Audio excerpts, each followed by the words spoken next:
Welcome to Liddypod, Beatles banter with Bedford and Beasley.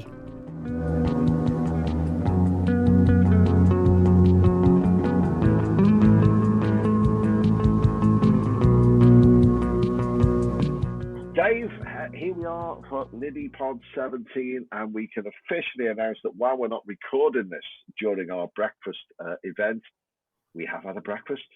It's happened. The great event of the year. What we were waiting for after lockdown was to sit down and have a proper full English breakfast together. So, it was good. We were so focused on our sausage and beans that we could not possibly record an episode during that time. So that's why we're still recording. We got used to this recording remotely, Lark, didn't we? So it's quite it's quite good. You haven't got me to put you off, so it probably helps. I do have the perfect face for radio, so you and me both. Now, last Liddypod 16, we had your interview with Peter Hindley, who was at Quarrybank School at the same time as John. Fascinating stories to tell.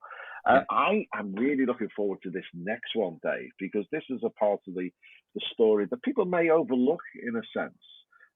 Tell us what we've got coming up. Well, we've got possibly the longest book title ever, which Terry decided to come up because he wanted something to describe the whole book, and so it's a huge book title. It's called NEMS and the Business of Selling Beatles Merchandise in the US 1964 to 1966. And breathe. But it's the same as you. It's something that we don't know much about, and Terry's an expert in this, and he's been studying it, and it's great. You know, the impact of the Beatles on the Ed Sullivan Show. By then, the momentum was there, and so everybody wanted to make money off the back of the Beatles. And the big myth has always been, that Brian just said, just give us whatever, and you'll take it. And like Brian sold them out.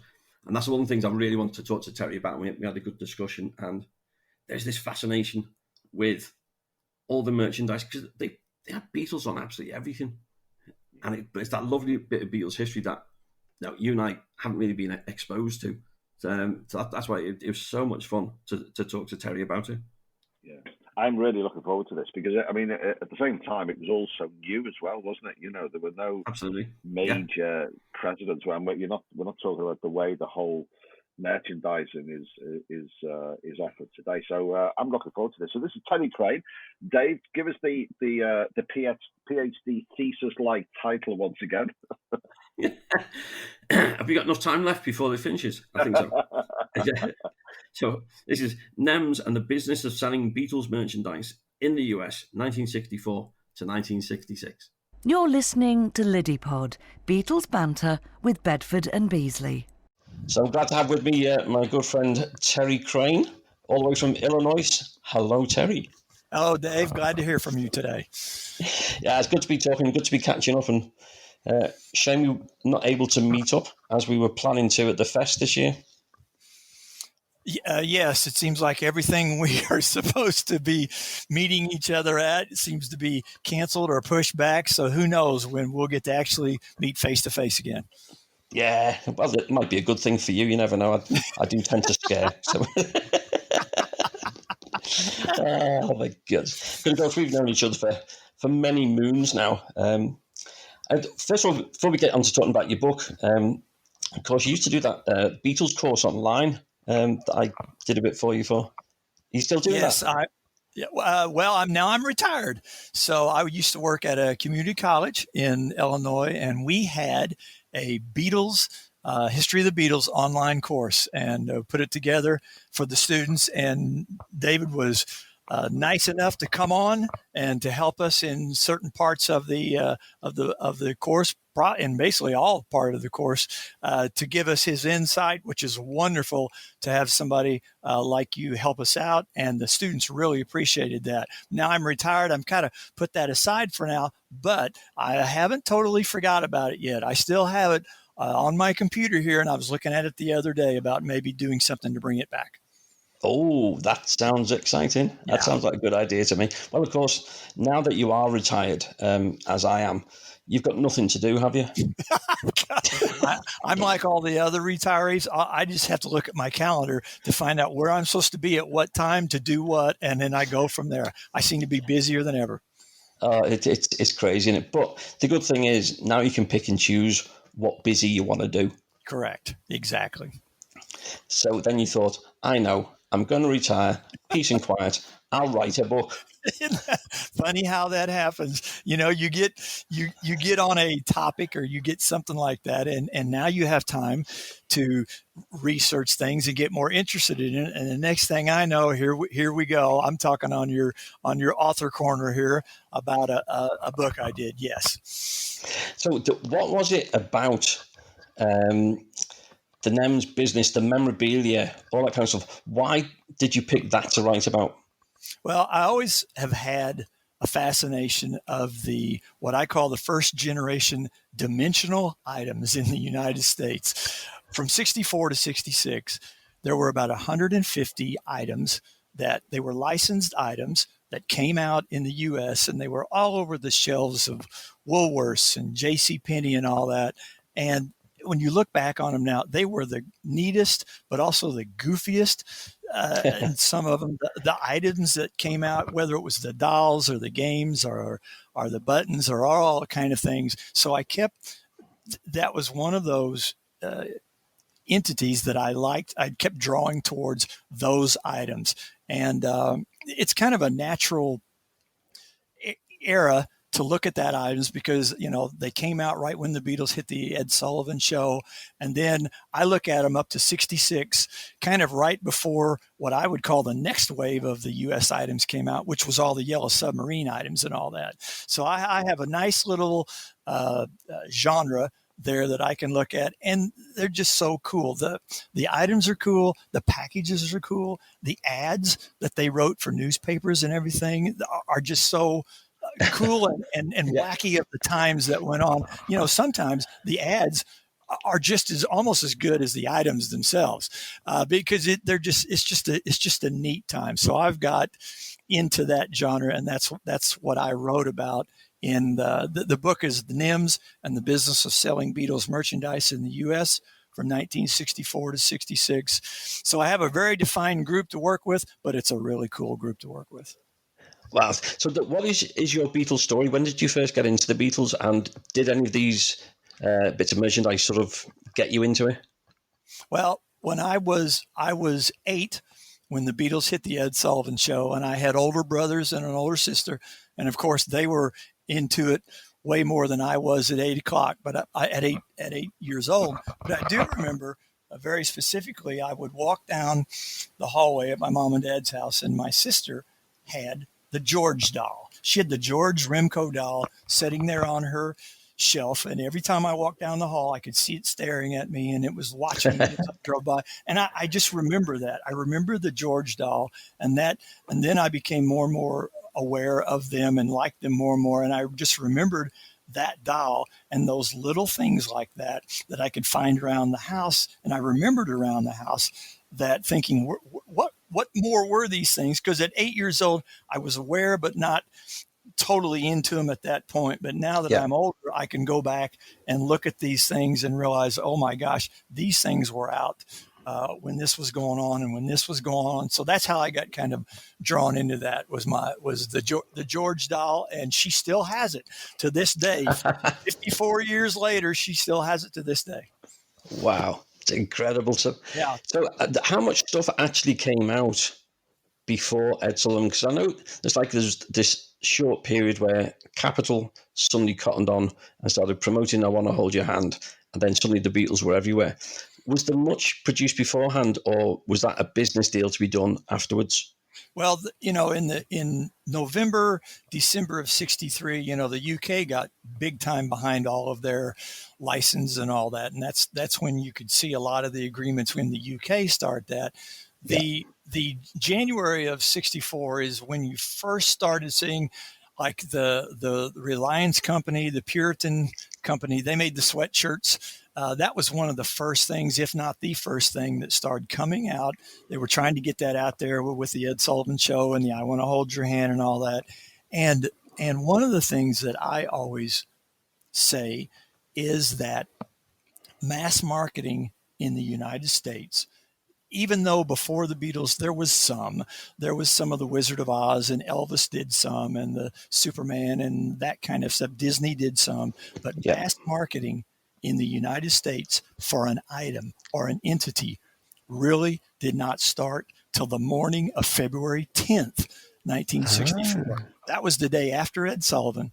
That's when all of the Beatles management company, NEMS, and by that time, the CellTab was the name of the U.S. company that took care of all the items.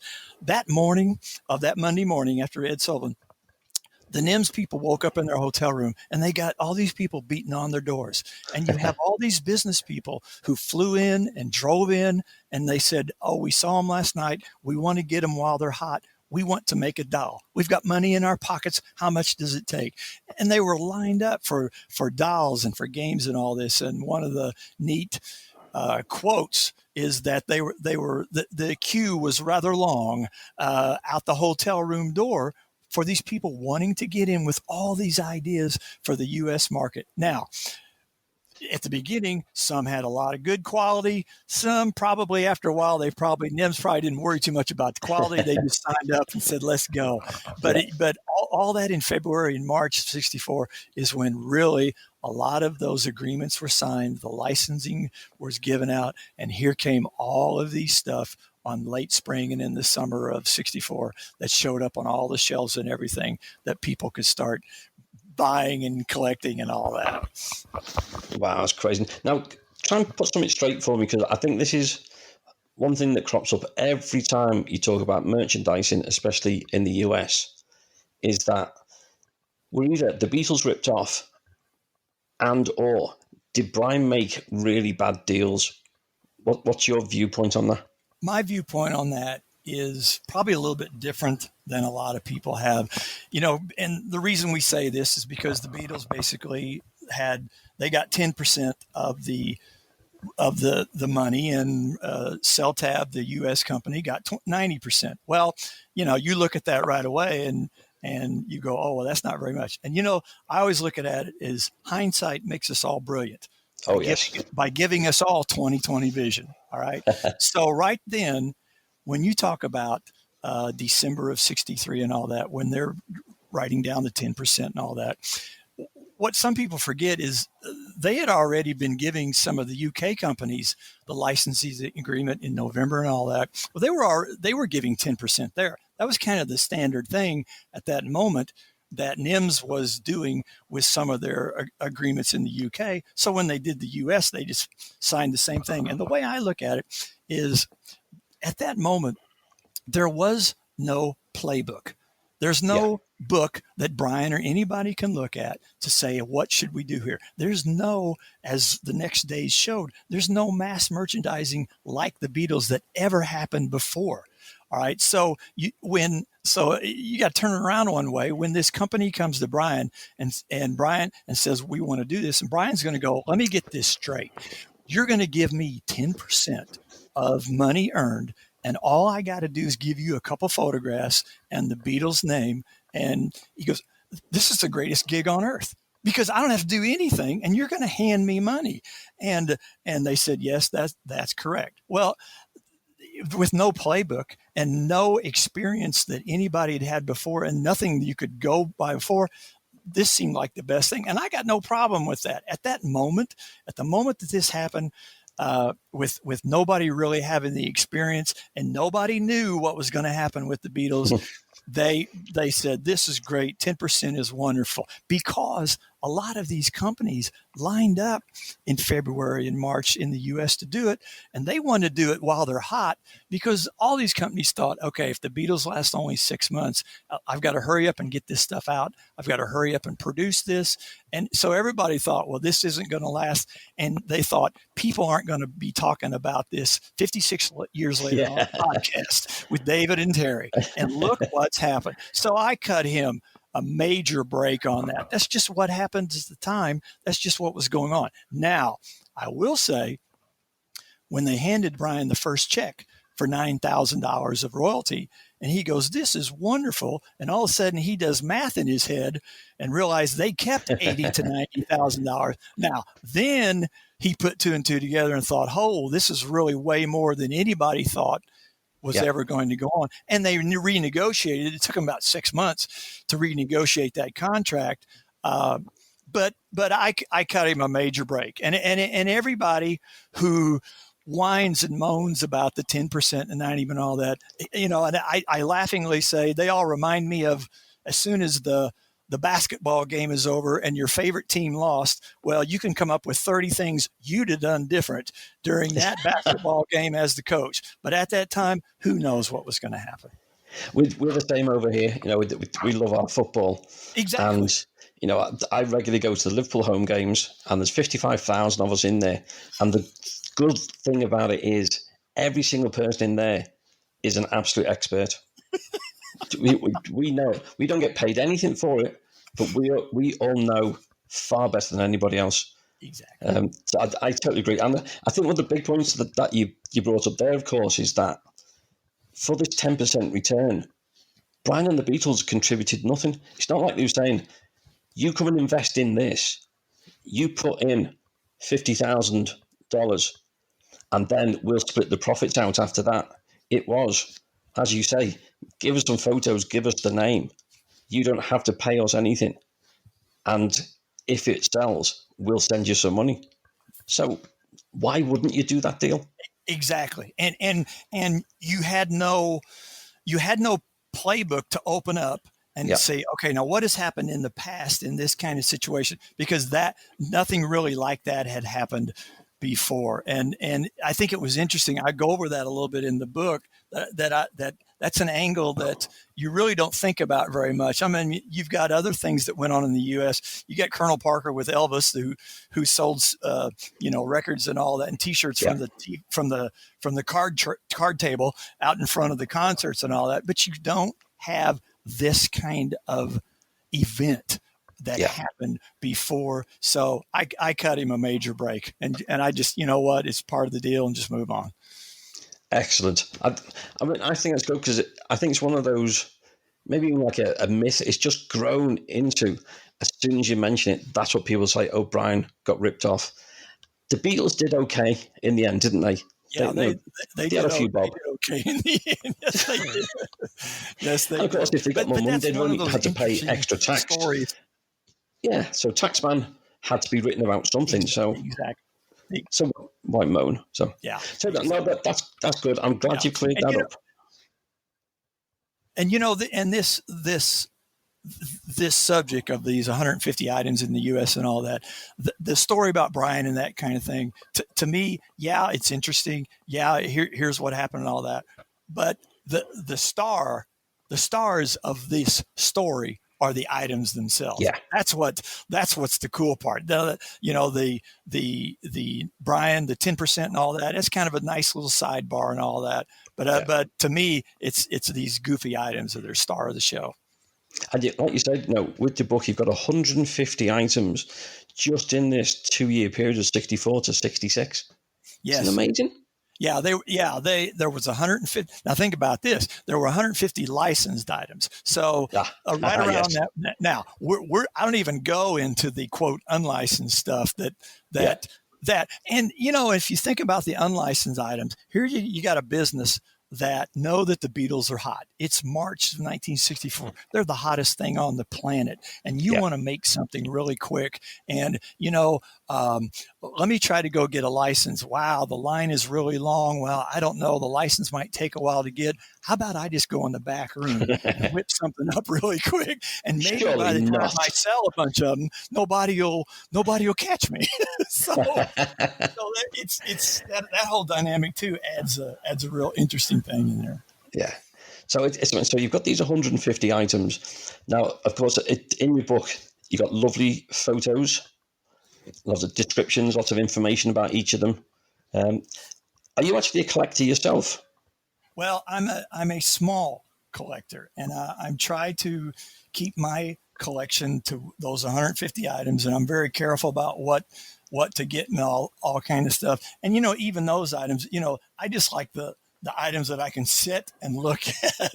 You Yeah. know, it's the cool. Now, what was neat about the book and all that is I contacted some major collectors, and they allowed me to come in, and I took my camera and shot some photographs of their collections. And I was just amazed. I'm like the kid in the candy store going into this thing because, you know, I'm supposed to be professional in there. I've got my camera and I want to shoot a nice photo, but most of me is going, oh my God, look at all this stuff in here. So it was a fine line, but it's just amazing the stuff that's still out there and that people have in their possession and all that. And I've met the nicest people and the neatest people. And one thing that I realized as I was doing the book, if I got to a point where I was on a certain item and I really didn't have a good photo, and none of my collectors who were close really had one, I could put a call out on social media. Whether it's Facebook or whatever it is, I could put just a simple little note that say, you know what, I'm looking for X item. Does anybody have it in their collection? And every time I did that, it amazes me the people around the world who says, oh, I've got one. Let me shoot a better photo of it. Let me do this. And the sharing back and forth between the Beatle people out there, it's wonderful. They don't ask for compensation. They say, please use my photo here. Give me another day and I'll shoot you a better picture of it. And the camaraderie and the share things between all these people is just wonderful. And that just makes us all that much more interested and more educated about this subject matter like that. It's just a cool sidebar with this. Well, I've found the same over the years, you know, when I'm trying to find, you know, photographs to illustrate a story, to go to interview people, you know, and everyone's just so keen to say, yeah, you know, do that, you know, happy to help. And I've been fortunate. I've met a few big collectors over in the States, and I've been to see their collections, and it's, you know, they have this whole basement. It's like, what the heck? And it's just amazing. I know. It's like having a museum in a house. I know it. And yet they'd love to share, don't they? Yes, there's been a couple of collectors that, you know, they've had it in their basement, so they'll walk down the steps with me, and the door is shut at the bottom of the steps, and they'll hold on to the handle, and they'll turn to me and they'll go, "Are you ready for this?" Yeah.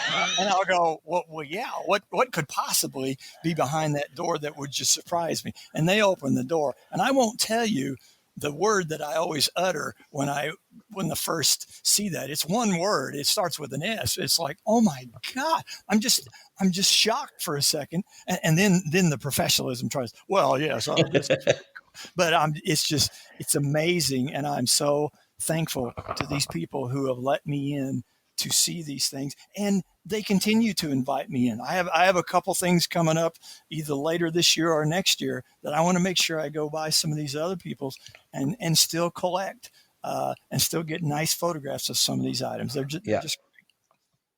Yeah, it's a lovely part of the story that, particularly with collectors, they're not just collecting it to shut away in a room so that only they can look at it. They love to be able to share it with other Beatles fans who share that enthusiasm. Exactly. One of the things that I kind of an extra bonus after I did the book and I started going out and giving some presentations about the book and all that, there was something I really hadn't thought of before I did that. I would always have people come up to me after a presentation and they would go, "Oh, Terry, I was a big collector in the 60s. I was there. I got all this stuff and it was great." And then they would always pause and they'd go, "You know what? I had no idea there was this many things in my hometown or my store or my Woolworths or whatever. I bought about 30 or 40 things over the years and thought that was great. I had no idea all these other things were out there." Yeah. So it's neat that I've been able to bring those to light to people who were avid fans, but didn't realize at that moment there was more items out there than the local store owner ordered every other Friday, so he could have them by Monday morning on his shelves. So that's a nice little thing. That's nice. So from your 150, and it's probably a difficult question, but what would you say is your favourite piece? What do you think is the best one that's there that you personally like? Yeah, and I have always answered that before. It's always, and this isn't a cop out. It's one of those. It's the one I'm looking at that moment, because It's a cop out. Yeah, you could look at it. Well, if somebody says what's the most expensive, and my book, I have no prices, because I'm not that worried about how much stuff is worth. I like the backstories and everything. Yes. Now, there's the U.S. record player that is worth a lot of money, because there was only 5,000 of those made.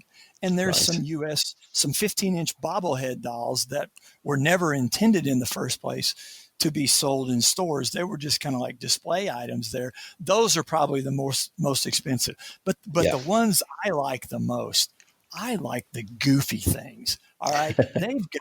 They've got a thing called Grow Hair on the Beatles. All right. And for $1 and 25 cents postage, you could send a form into this company, and they sent you back in the mail. You opened this envelope, and there was a piece of cardboard. And this piece of cardboard had 4 areas on it, one for each Beatle, and you tore off the area that you wanted. For example, you tore off the George area, and this little piece of cardboard looked kind of like a little paddle, a little boat paddle there, and you took this piece of cardboard and you placed it in a glass of water.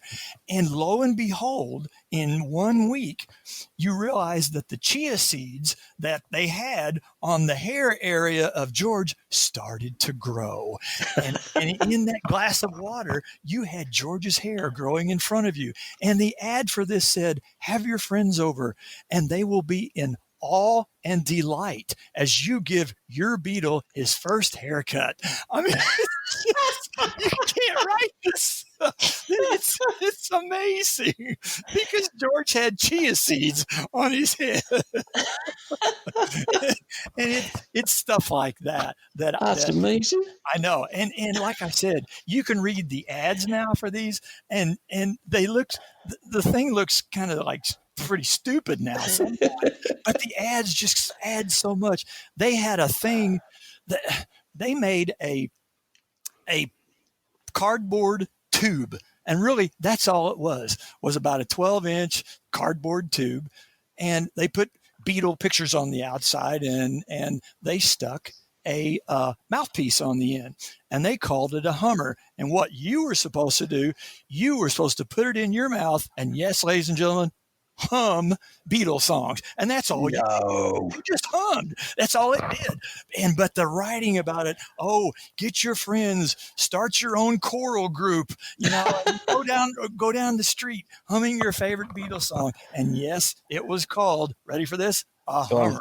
A Hummer. So that's but it's things like that just keep drawing me back in, because it's like, where did this come from? Who in the world sat around and thought of this? And thought, let's make a cardboard tube and we'll convince the public they're supposed to hum Beatles songs. And by God, they did, and it got sold. Oh, it's wonderful stuff like that. That's just amazing. Who's ever thought it's like going on Dragon's Den? I've got this idea. Exactly. And you sit around thinking that they have a thing called a Beatles twig. Well, if you open it up, it's two sticks is all it is. And you put a Beatles propeller at the end of one of the sticks and you spin it. Well, what that has to do with the Beatles, I have no idea. But by golly, the package will tell you. You can only you know how it spins with the Beatles and stuff like that. They use this random connection that, by God, you got to buy it. And the kid on the cover holds these Beatle twigs, and of course he's got his own Beatle haircut and everything. So you go, of course. Oh, if he wants it, I've got to have it in my collection. So it's yes, they make the games, and yes, they make the dolls and all kind of stuff. But for me personally, it's those weird little things like that. Yeah. That make this subject matter so cool, because this day and age, some of that stuff you'd never make it this day and age. No, I just wondered. I'm just thinking of the spinning twig. I'm just thinking, could you call it twist and shout? Exactly. And why, somebody missed the boat on that day, because they could have put that on there and they would have gone, oh my God, it's got a Beatle record name on it. I've got to have it. Right. When we finish this interview, right, you and I are going to get our heads together. We're going to invent some new stuff. Exactly. The market is got to be there. Oh my goodness. Oh, I know. I absolutely love it. So, when you've spoken to like some of these collectors, have anyone come up with some really unusual stories of either how they started collecting or where they collected these things from? Well, that's one of the things that I like.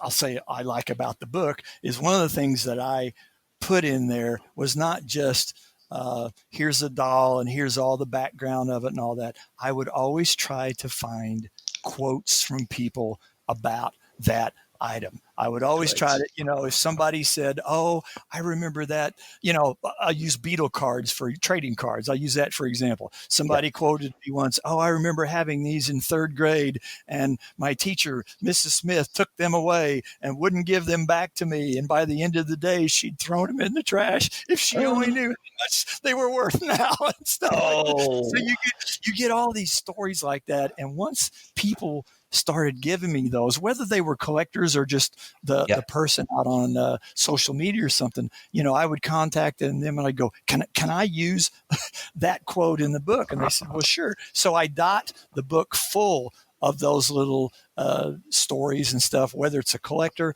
whether it's just a person off the web or something like that, that will be able to add it adds something. It adds, and a lot of those things I've realized a book like this, when you start going through the pages, it becomes a memory trigger for many, many people. And when I start talking about the items and they start flipping the book and they go, oh, I used to have that. I remember when, and they would go from there and it would bring back the memories. And that's one of the things I think about the book that I really like is the stories after they look through the book and they go, oh, this reminds me of, oh, I wish I could go back, or I wish I could do this. And that makes you feel good, as it does you for your books. It makes you feel good that you'll be able to give somebody that memory trigger to bring back something that maybe they'd forgot about and maybe bring some happiness and a smile on their face to them. And that's it. I think that's what you're able to do with this book, is because it's such a fun time for those first generation Beatles fans.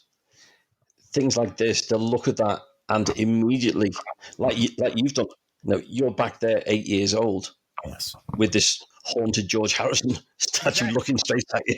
But it takes you back to that moment. And all I can see is somebody picking your book up and smiling nonstop. And that was, and it's funny that when I wrote it and did that did not hit me until afterwards when people would come up, that it had that kind of impact, the memory trigger impact. And that's like anything, whether it back then, whether it was a G.I. Joe or anything like that, anything when you bring the memory triggers to people, that's what they like in that. And that's one thing that this has done for people. That's amazing. Now, one of the things you've been able to do with the book, tell us about the Rock and Roll Hall of Fame. I did some research in the Rock and Roll Hall of Fame. They let you into the archives in the library, and you put your white gloves on, and you're going through all this stuff, and you can't believe you're actually holding stuff like that. So after I did some research in that, and then the book came out later on, there's a way you can send your book to them and say, or you've actually filled out a form says, would this be a book that you guys would run in the Rock and Roll Hall of Fame? And what was interesting is usually if you do this, and they'll tell you, it takes months and months before they make a decision. Is this one that they want on their library shelves and all that? Well, I sent this thing in electronically, like on a Saturday afternoon. First thing Monday morning, I had already had a message back from them, and they said, absolutely, this is exactly the type of book that we like in our library and archives. Here's what you do from this point on. So, that's a nice thing to be able to say my book's in the Rock and Roll Hall of Fame. And so anybody can go in and put their white gloves on Of course. and do research, and it's right there. And that is a cool. If you've never been, I mean, the Rock and Roll Hall of Fame is one thing, but then they have the Rock and Roll Library and Archives section, which is just the neatest place on its own. You know, I remember going in there, and I'm holding the Beatles itinerary from maybe 1964 that talks about what limousine service that they're going to be having when they land in St. Louis or they land in New York. And it's some of it's typed, some of it's handwritten in there by maybe one of the NEMS secretary, and probably Brian Epstein is handwritten on some of these things. So it's just the neat area. And to think, you know, my book is on that same shelf as some of those is pretty cool. I can imagine it's exactly what they'd be looking for, because you're chronicling a wonderful part of Beatles history, but particularly, you know, that 64 to 66 in the US. It's a real part of history you've created there. So it's I'm sure it looks very, very good. Of course, remember the white gloves, as you say. Exactly. Now, of course, being completely bored and retired and doing nothing. Can I just mention Alexa?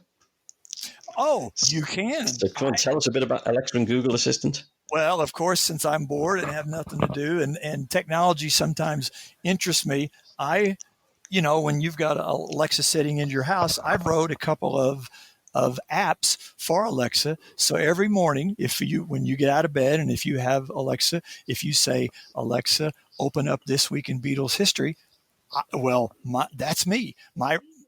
She just turned on. Hold on, Alexa, stop. She'll tell you all about what's going on this week in Beatles history and all that, and I keep that up to date. I also have one called Daily Beatles Facts. So if you want to, you can ask her to open that up. I won't say it again because she will, and it gives you a nice little 30-second or 1-minute thing of what happened.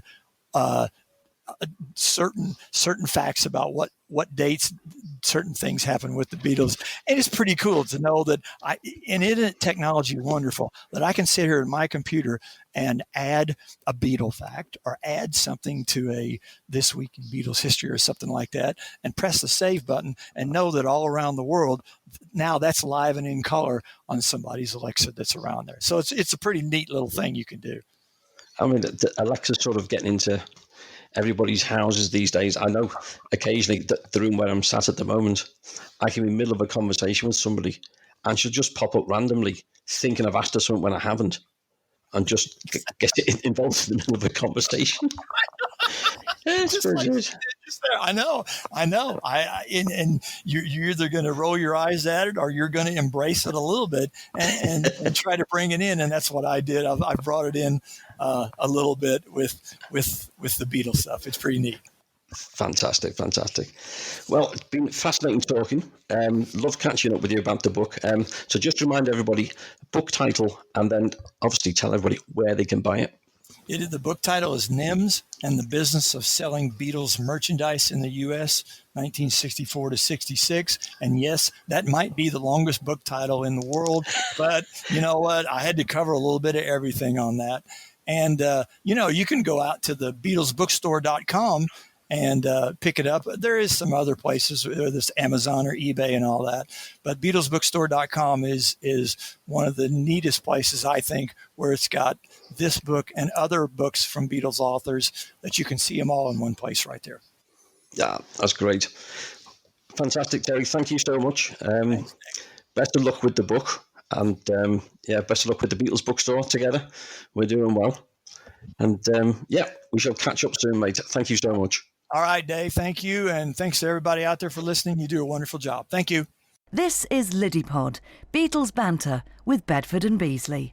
Dave, what a great interview that was, and an interview about something that so many of us know so little about. But I just loved that absolute nugget at the end there about Alexa and Google Assistant as well. Brilliant.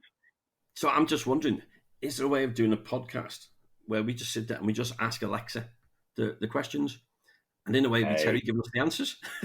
Now you're talking. Technology. I mean, we're just about coping with this technology. That would throw me completely. What was just looking back at that interview? What would be the one thing that really sort of hit you that you know you didn't really realise that on that subject? Well, the key thing for me was having that discussion about Brian and his business dealings. And Terry's completely right.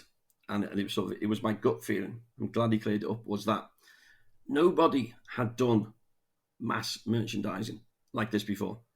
So when Brian was agreeing his deals, and people say, "Oh, he could have got more." Well, in hindsight, yes, he could have, but it was a good deal. Basically, people were saying, "We'll put the money into making stuff. We'll market it. We'll sell it. You have to do absolutely nothing, and we'll send you some money." That's a good deal. So I'm so glad he cleared that up. Now, Liddypod 18, Dave, I think this is going to be an absolute corker. Tell us what we've got coming up in the next Liddypod. Well, we have the legend that is Angie McCartney. Angie, of course, became Paul's stepmother in the 60s when she married Paul's dad, Jim. She's so funny. 90 years old, been living out in LA, but she's still got a Liverpool sense of humour, which is one of the things we talk about. It's just, how does the girl from Liverpool end up in LA and at 90 is still active, is still working, and is still podcasting and stuff? Amazing. So it's great fun talking to Angie. Great fun. I'm looking forward to that. Really, I'm looking forward to that. So that's to come. Liddypod 18. Make sure you don't miss it. Subscribe now via your podcast platform, and we'll see you very shortly. Thanks, Dave. See you for the next breakfast. Podcast. Yeah. Bye bye. You've been listening to Liddypod, Beatles banter with Bedford and Beasley.